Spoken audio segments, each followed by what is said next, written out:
Hello and welcome to Tundra Concert No. 6 from St Bart's Church in Wilmslow here in Cheshire. It's a much warmer day outside. It's about 11 degrees outside. Inside, ambient temperature about 5 degrees. Anyway, welcome to this next in the series of the Tundra concerts, and this is featuring the film Casablanca. I do hope you enjoy the concert. Casablanca is a 1942 American romantic drama film directed by Michael Curtis and starring Humphrey Bogart as Rick Blaine, Ingrid Bergman as Ilsa Lund, and Paul Henreid as Victor Laszlo. Filmed and set during World War II, it focuses on an American expatriate, Bogart, who must choose between his love for a woman, Bergman, and helping her and her husband, Henreid, a Czech resistance leader, escape from the Vichy-controlled city of Casablanca to continue his fight against the Germans. The screenplay is based on Everybody Comes to Rick's, an unproduced stage play by Murray Burnett and Joan Allison. The supporting cast features Claude Rains, Conrad Veidt, Sidney Greenstreet, Peter Lorre and Dooley Watson. Casablanca is a film of the classic Hollywood style of entertainment from the 1940s. It is a film about morality, a world at war, people trapped by circumstances, and exploration of Rick's moral dilemma. It shows there are things more important than love and is set just before Pearl Harbor in 1941, where America was sitting back and watching the world. The film acted as a wake-up call for the American public. And the film is most unusual because it starts like a documentary that shows where all the Europeans that are escaping from the Nazis, their escape route, which was from Paris down to Marseille, and then over to North Africa coast, and then along to Casablanca. Now, you'd think they would go straight over to America, but they went via Lisbon, so they flew from Casablanca to Lisbon and then on to wherever they wanted to do. Now, what I've got for you here is actually a trailer that somebody else has produced, but under the guise that if it was actually being released today. So the music is much more contemporary to our time now, and also the actual film's been cleaned up a bit, and so it looks very high quality. So do enjoy this trailer, and it'll give you a background to what Casablanca is all about.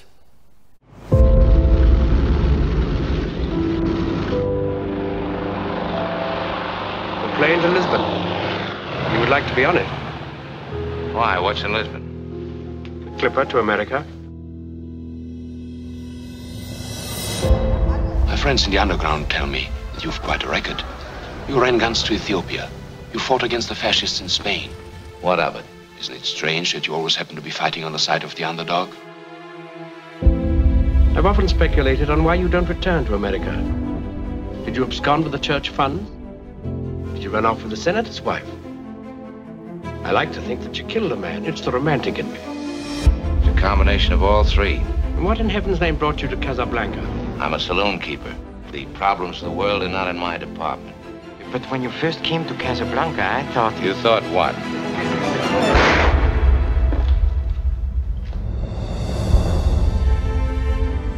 Why did you come back? To tell me why you ran out on me at the railway station? We knew very little about each other when we were in love in Paris. If we leave it that way, maybe we'll remember those days, not Casablanca. Last night I saw what has happened to you. The Rick I knew in Paris, I could tell him he'd understand. But the one who looked at me with such hatred. I'll be leaving Casablanca soon and we'll never see each other again. Don't you sometimes wonder if it's worth all this? We might as well question why we breathe. Each of us has a destiny, for good or for evil. I know a good deal more about you than you suspect. I wonder if you know that you're trying to escape from yourself. Of all the gin joints in all the towns in all the world, she walks into mine. He's looking at you, kid. My first song I'm going to play for you is It Had to Be You, written in 1924 by Isham Jones and Gus Kahn. Now, in the actual film, it comes quite soon. The first time you actually see Rick's Cafe from the outside, that's when you hear the song being sung by Dooley Watson inside as he plays the piano. So a quite interesting fact is Rick's Cafe was one of the few original sets built for the film. The rest were all recycled from other Warner Brothers productions due to wartime restrictions on building supplies. So here I have the song It Had to Be You, written by Isham Jones and Gus Kahn. It had to be you. It had to be you. I wandered around and finally found somebody who could make me be true, could make me be blue, and even be glad just to be sad, thinking of you. Some others I've seen might never be mean, might never be cross or try to be boss, but they wouldn't do for nobody else. Give me a thrill with all your thoughts. I love you still. It had to be you, wonderful you, had to be you.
As Time Goes By, written by Herman Hupfield.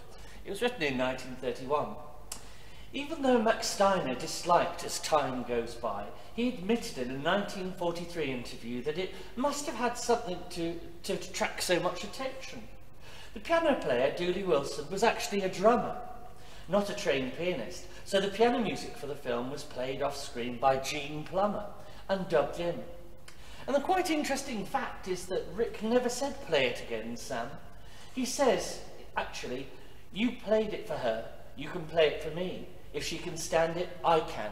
Play it.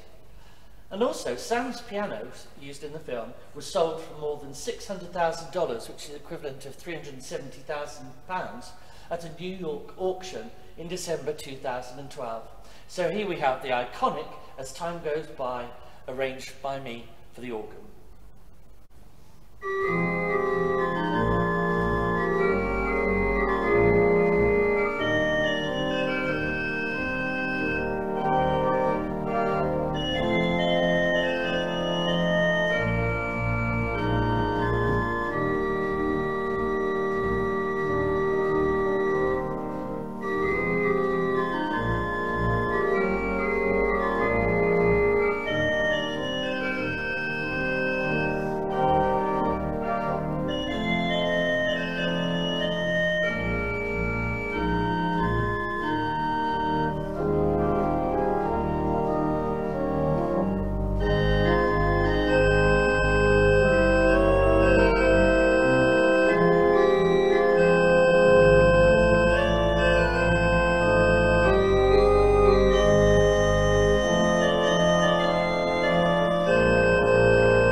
I'm going to show you a video extract now. It's entitled We'll Always Have Paris, and it comes just towards the end of the film, probably the second to last scene. Now, Bogart and Bergman mastered the art of falling in love with just a look, with very careful lighting. If you look during the film, you'll see that they're lit, half of their face, often in shade, showing that they're up to no good, really. But also, they shine these little lights into their eyes, and you'll see these little sparkles from their eyes. And also, lots of stuff put in her eyes to make her cry, or she could do it herself. And there's you know, lots of shadows in this film. But the interesting thing is that if you look, Victor Laszlo is the only one that's filmed in bright light, creating him as a beacon of hope for the world. So there's a lot of symbolism in the actual film. So Humphrey Bogart is quite interesting. He was only 5'8", and he had to wear platform shoes to play alongside Ingrid Bergman to compensate for his height disparity. And I swear that sometimes in the Rick scene that they build a little platform for him to walk along, because he's only little in real life, or he was, but he appears to be really tall unless they've got the camera angled really low down. So this video extract is We'll Always Have Paris. Watch for the lighting, watch for the eyes, and just enjoy. Why my name, Richard? Because you're getting on that plane. I don't understand. What about you? I'm staying here with him till the plane gets safely away. No, Richard, no. What has happened to you last night? Last night we said a great many things.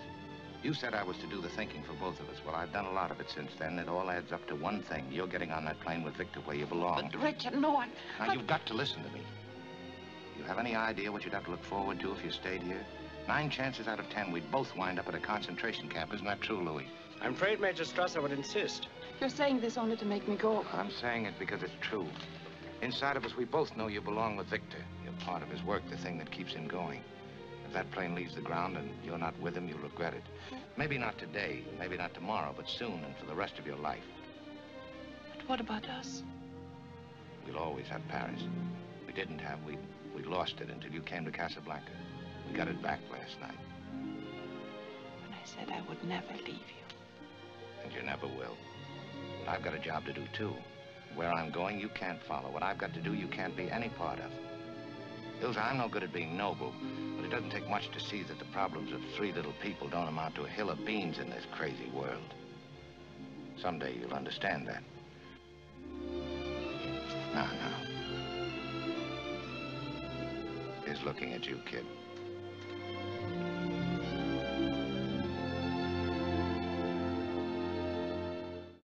The next song I've got for you that features in the film is Love for Sale, written in 1930 by Cole Porter. It's an absolutely beautiful song. It's actually played as Captain Renault joins Laszlo and Ilsa at their table. Now, the actual words of the songs are quite powerful because at that time in Casablanca, where everyone was trapped, they were just trying to wait for these visas so they could get out. They would do anything. They would sell their jewelries, and even if they were pretty young ladies, they might show their attention to Captain Renault, which is actually hinted at in the film. So I think this is why this music was played in the background. The quite interesting fact was that director Michael Curtis, he had a very strong Hungarian accent, and it often caused confusion on the set. He asked a prop man for a poodle to appear in one scene. The prop man searched high and low for a poodle, and the entire cast waited. He found one and presented it to Curtis, who screamed, "A poodle! A poodle of water!" Now that actually features in the very last few seconds of the film. So here we have Love for Sale, written by Cole Porter.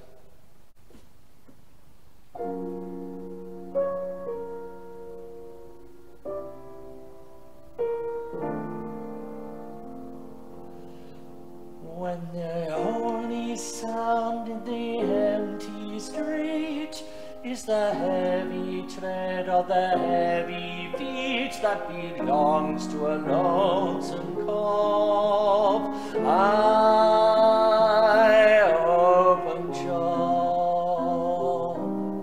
When the moon so long has been gazing down on the wayward ways of this wayward town, that a smile becomes a smirk, I go to work.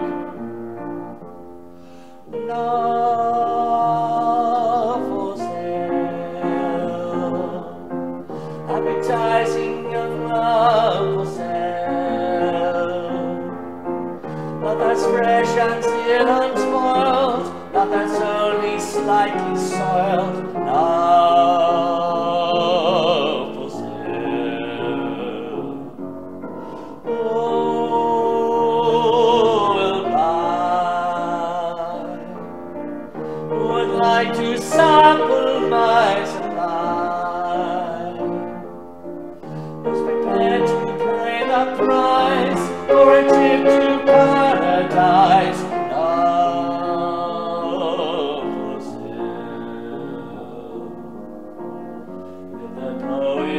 type of love in their childish ways. I know every type of love better far than they. If you want the thrill of love, I've been through the mill of love. Oh, love, pure love, every love but true love. Love for sale, advertising young love for sale. If you want to buy my wares, follow me and kindness, love for sale. Love for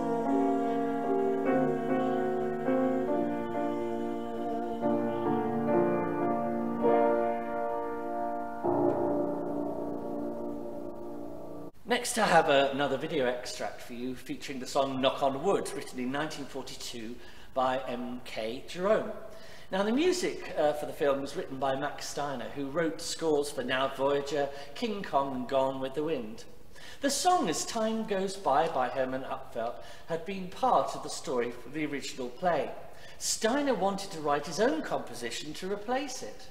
But Bergman had already had a haircut short for the next role, Maria, in For Whom the Bells Toll, and could not reshoot the scenes which incorporated the song. So Steiner based the entire score on it, as time goes by, and also the La Marseillaise, the French national anthem, transforming them as leitmotifs to change the mood.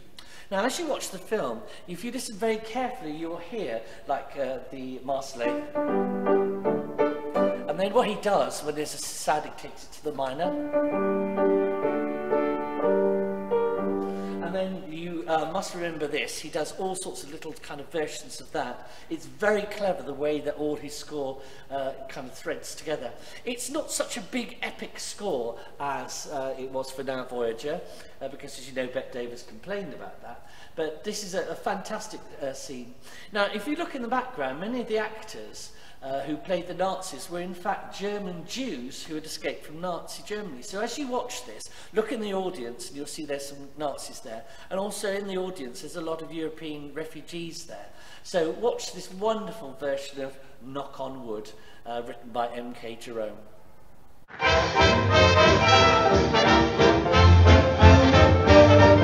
Say, who's got trouble? We got trouble. How much trouble? Too much trouble. Well, now, don't you frown. Just knuckle down and knock on wood.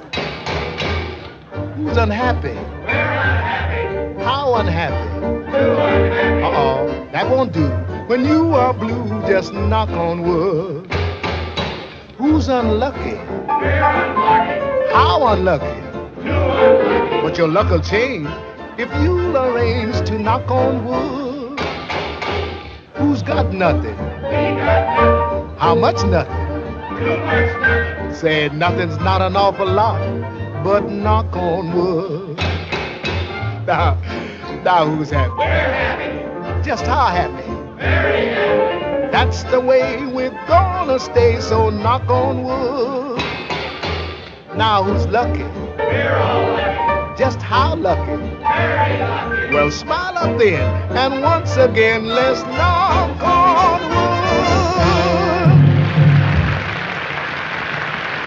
The final song I'm going to sing for you is Strange as the Night, written in 1966 by Bert Kaempfert and Charles Singleton. You're probably thinking, he's gone mad again. Why has he put this in? Well, I've put it in because I reckon that if that song had been available, it would have gone in. It just fits like a hand in glove. Now, the actual quite interesting fact, Bogart, being 5'8", whenever he's next to Bergman, you never see his full body shot. And even when he sits next to him, he has to be putting cushions to make him slightly taller. So that lovely scene of him in Paris driving a car with her sitting next to him, he must have about 5 pillows and cushions in there. So here we have Strange as the Night, written by Bert Kaempfert and Charles Singleton.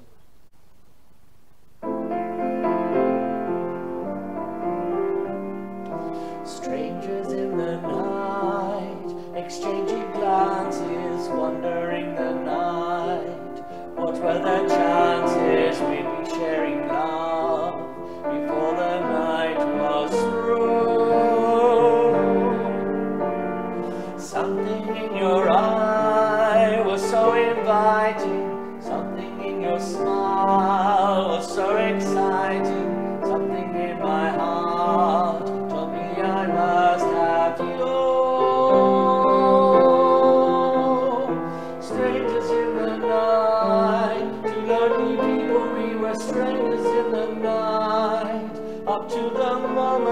we said our first hello. Little did we know, love was just a glance away, a warm embracing dance away. And ever since that night we've been together, lovers at first sight, in love forever, eternity's right, or strangers in the night.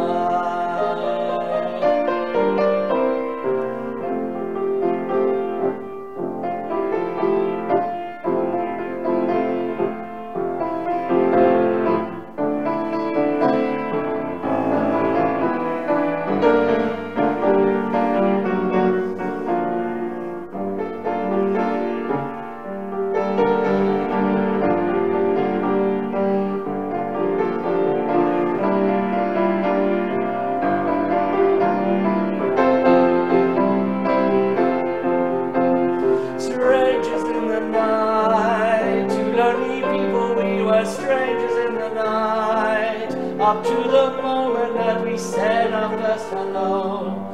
Little did we know, love was just a glance away, a warm embracing dance away. And ever since that night we've been together, lovers at my side, in love forever, internet's so right, for strangers in the night. I have another video for you from the film, a short extract. It's the section of the film where it features the La Marseillaise. In this famous scene where the Marseillaise is sung over the German song Watch on the Rhine, many of the extras had real tears in their eyes, because a large number of them are actual refugees from Nazi persecution in Germany and elsewhere in Europe, and were overcome by the emotion that the scene brought out. In fact, Hal B. Wallace didn't want Humphrey Bogart wearing a hat too often in the film, as he thought it made Bogart look like a gangster. Well, there you go, that's a little bit of typecasting for you.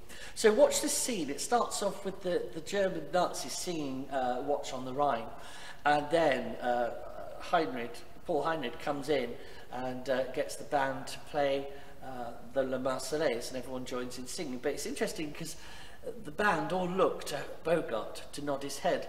And Bogart, in his memoirs, said, one day I was called to one of the scenes on the actual filming lot, and I was told to stand in the middle and just nod.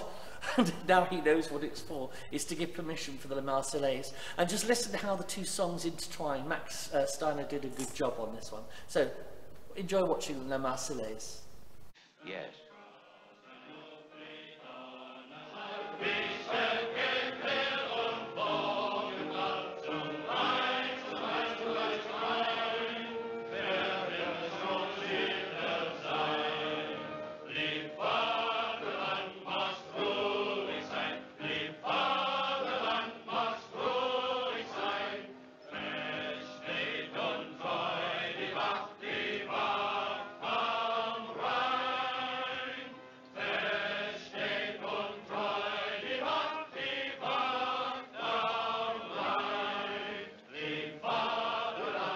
Marseillaise. Played.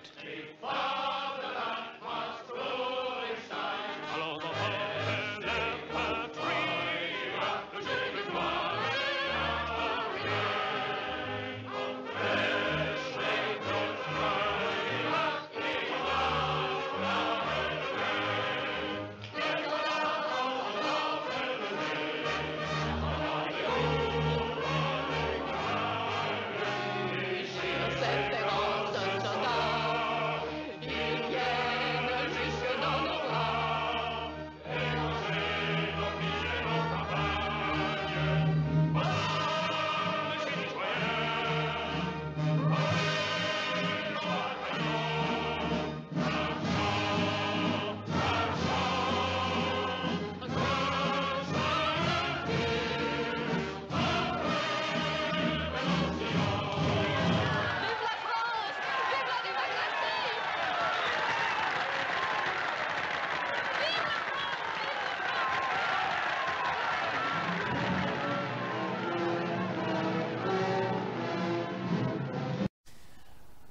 got another song for you that I've pre-prepared at home. It's We'll Gather Lilacs in the Spring by Ivor Novello. It's written in 1945, used very much to lift the spirits in the war, and I reckon it would have been used in the film had it been written by them.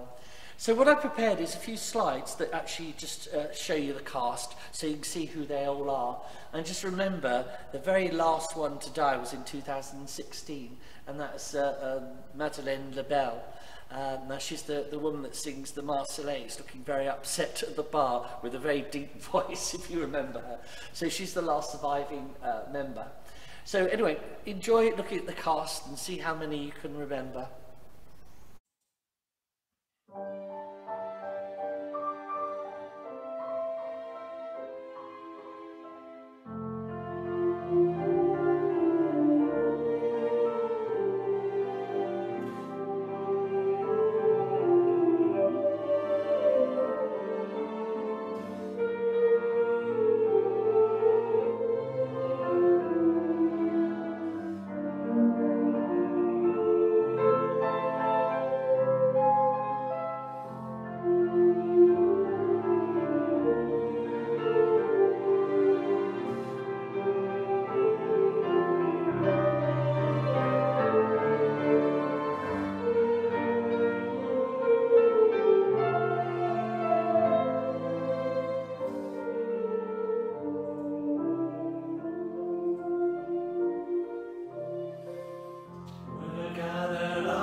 And now to the last piece, organ piece of the actual concert, La Marseillaise, arranged by me. Now, although Casablanca was an A-list film with established stars and first-rate writers, no one involved in its production accepted it to be anything than a kind of one of the hundreds of ordinary pictures produced by Hollywood in that year.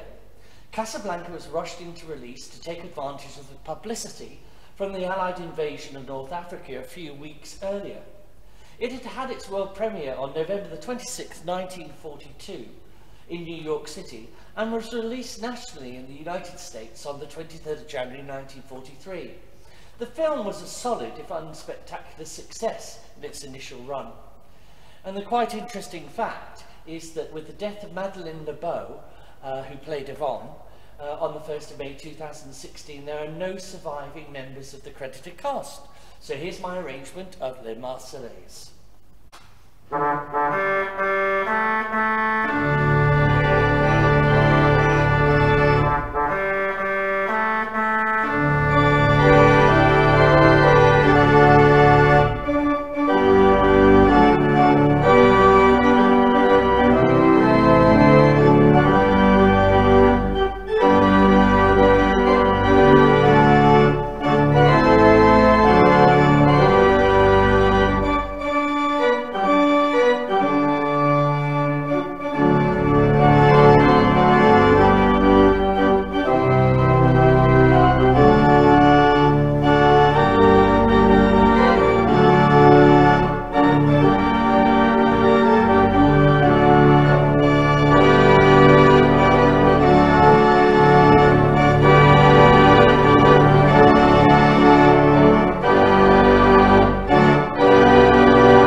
So there you have it, the Tundra Concert No. 6 from St Bart's in Wilmslow, featuring the film Casablanca. I do hope you've enjoyed it. If you haven't seen the film, I recommend you see it. It's one of these films you can see over and over again, because there's different things to look at. You can look at the lighting at one time, you can listen to the soundtrack, you can look at the kind of wonderful idioms they had for their films in the 1940s, because they're very much done to a formula, but a very successful formula. And of course, never forget, Casablanca was an amazing propaganda film in the war to lift the spirits, because that's what people like, just like Brief Encounter, that was written in the same period in 1945, and also Mrs. Miniver, a wonderful film. Winston Churchill did actually say it did more for the war effort than 1,000 tanks. So there you go. So I do hope you've enjoyed the Tundra Concert No. 6, Casablanca, and I hope to see you again next week for another concert, and have a lovely week. Keep happy, safe and well, and God bless.